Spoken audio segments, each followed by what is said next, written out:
The beginningless past nothing. If the future is nothing, they're just as surely nothing. To think that the sun rose in the east, that men and women were flexible, real, alive, that everything was alive. To think that you and I did not say, feel, think, nor bear our part. To think that we are now here and bear our part. Not a day passes, not a minute or second, without an accouchement. Not a day passes, not a minute or second, without a corpse. The due nights go over, and the due days also. The soreness of lying so much in bed goes over. The physician, after long putting off, gives a silent and terrible look for an answer. The children come harried and weeping, and the brothers and sisters are sent for. Medicine stand unused on the shelf. The camphor smell has long pervaded the rooms.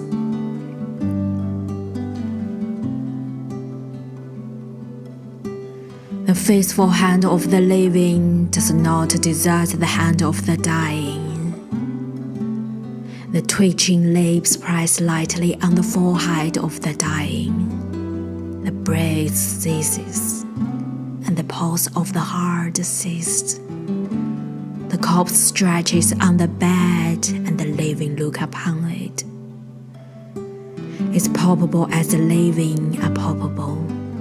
The living look upon the corpse with their eyesight, but without eyesight lingers a different living and looks curiously on the corpse.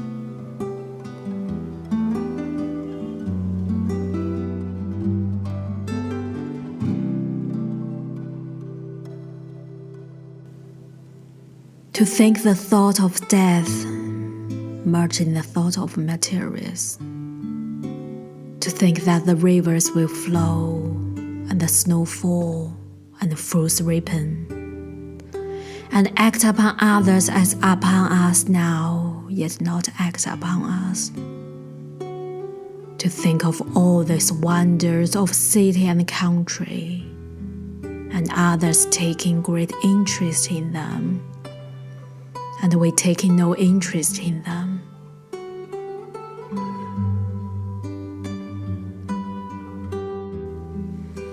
To think how eager we are in building our houses. To think others shall be just as eager, and we quite indifferent. I see one building the house that serves him a few years, or 70 or 80 years at most. I see one building the house that served him longer than that. Slow moving and black lines creep over the whole earth. They never cease. They are the burial lines. He that was present was buried, and he that is now present shall surely be buried. A reminiscence of the vulgar fate, a frequent sample of the life and death of workmen. Each after his kind, cold dash of waves at the ferry wharf, push and acts in the river. Half frozen mud in the streets, a grey, discouraged sky overhead, the short, last daylight of 12th month. A hearse and stages are the vehicles gave place. The funeral of an old Broadway stage driver, the cottage mostly drivers. Steady the trot to the cemetery, duly rattles the death bell, the gate is passed. The new dark grave is halted at the living or light.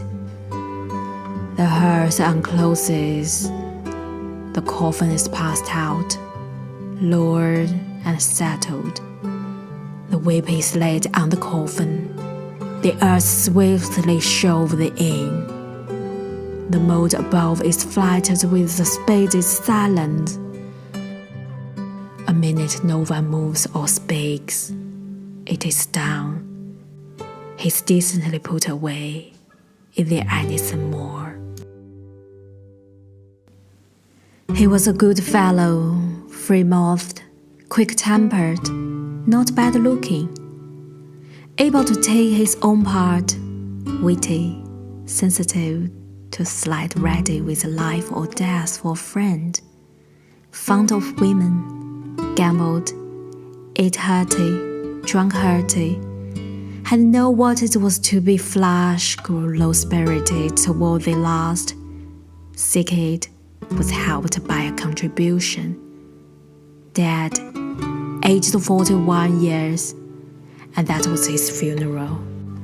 Thumb extended, finger uplifted, apron, cape, gloves, strip, white weather clothes, whip carefully chosen, boss, spotter, starter, hostler, somebody lofty on you, you lofty on somebody, headway, man before and man behind, good day's work, bad day's work, past stock, mean stock, first out, last out, turning in at night.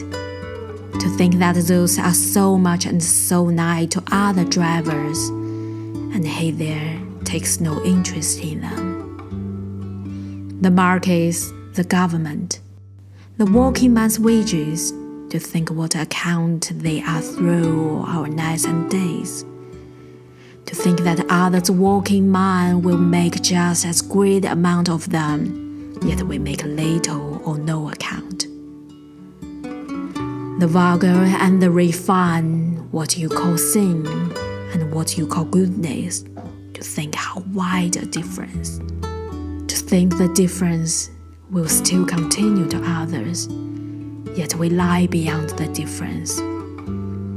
To think how much pleasure there is. Have you pleasure from looking at the sky? Have you pleasure from poems? Do you enjoy yourself in the city, or engaged in business, or planning a nomination and election, or with your wife and family, or with your mother and sisters, or in womanly housework, or the beautiful maternal cares? Those also flow onward to others. You and I flow onward. But in due time, you and I shall take less interest in them. Your farm, profits, crops, to think how engrossed you are, to think there will still be farm, profits, crops, yet for you, of what avail? What will be well, for what is well. To take interest is well, and not to take interest shall be well. The sky continues beautiful. The pleasure of men with women shall now be sated. Not the pleasure of women with men, not the pleasure from poems. The domestic joys, the daily housework or business, the building of houses, they are not phantasms. They have weight, form, location. Farms, profits, crops, markets, wages, government, are none of them phantasms. The difference between sin and goodness is no delusion. The earth is not an echo, man and his life, and all the sense of his life are well considered. You are not thrown to the winds. You gather certainly and safely around yourself. Yourself, yourself, yourself, forever and ever. It's not to diffuse you that you were born of your mother and father, it is to de-identify you. It is not that you should be undecided, but that you should be decided. Something long preparing and formless is arrived and formed in you. You are henceforth secure, whatever comes or goes. The threads that were spun are gathered, the weft across the warp. The pattern is systematic. The preparations have every one been justified. The orchestra have sufficiently tuned their instruments. The button has given the signal. The guest that was coming had waited long for reasons he is now housed. He's one of those who are beautiful and happy. He's one of those to look upon and be with is enough. The law of the past cannot be eluded. The law of the present and future cannot be eluded. The law of the living cannot be eluded. It is eternal. The law of promotion and transformation cannot be eluded. The law of heroes and good doers cannot be eluded.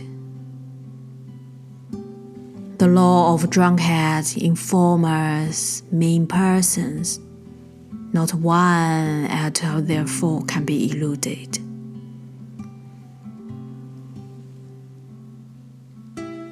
Slow-moving and black lines go ceaselessly over the earth. Northerners goes carried, and Southerners goes carried.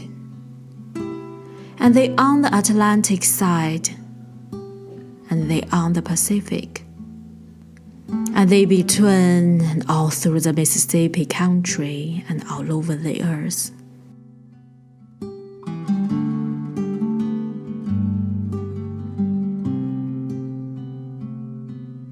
The great masters and cosmos are well as they go. The heroes and good doers are well. The known leaders and the inventors and the rich owners and the pitchers and the distinguished may be well. But there is more account than that. There is strict account of all. The barbarian of Africa and Asia are not nothing. The common people of Europe are not nothing. The American aborigines are not nothing. The infected in the immigrant hospital are not nothing. The murderer or mean person is not nothing. The perpetual successions of shallow people are not nothing as they go. The lowest prostitute is not nothing. The mocker of religion is not nothing as he goes.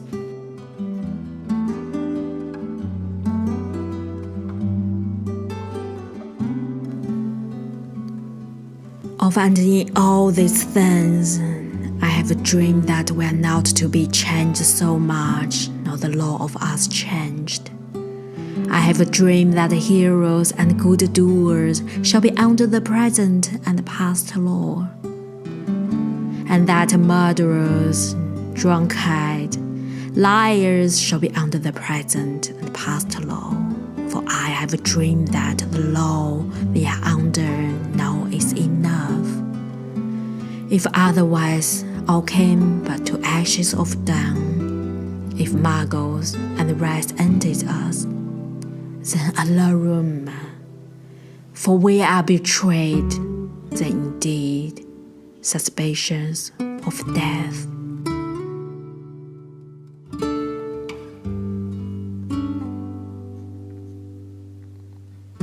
Do you suspect death? If I were to suspect death, I should die now. Do Do you think I could walk pleasantly and well suited towards annihilation? Pleasantly and well suited I walk.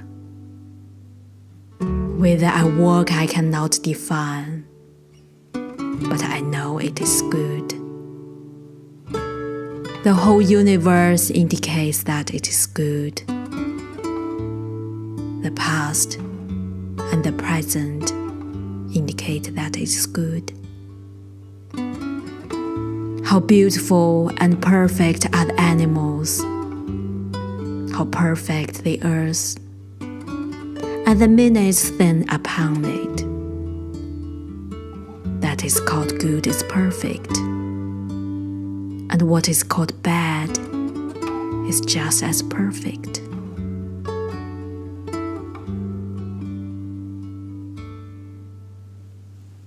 The vegetables and the minerals are all perfect, and the imponderable fluids are perfect. Slowly and surely they have passed on to this, and slowly and surely they yet pass on. I swear, I think now that everything without exception has an eternal soul. The trees have, rooted in the ground. The waves of the sea have, the animals. I swear I think there is nothing but immortality, that the exquisite scheme is for it, and the nebulous float is for it, and the cohering is for it, and all preparation is for it, and identity is for it, and life and materials are all together for it.